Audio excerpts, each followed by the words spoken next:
BSc தேர்விலே தேர்ச்சி பெற்ற எங்களுக்கு 9,000 தேர்தல்களுக்கு வேலை கொடு வேலை கொடு வேலை கொடு வேலை கொடு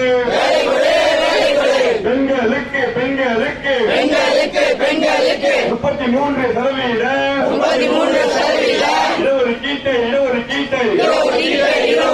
இடஒதுக்கீட்டை நடைமுறைப்படுத்து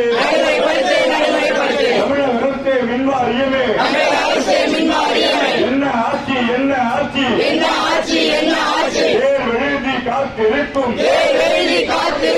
எங்களுக்கு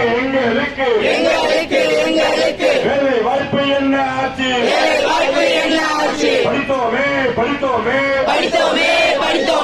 இரவும் பகலும் கண் விழித்து படித்தோமே படித்து முடித்து தேர்வு எழுதி காத்திருக்கும் எங்களுக்கு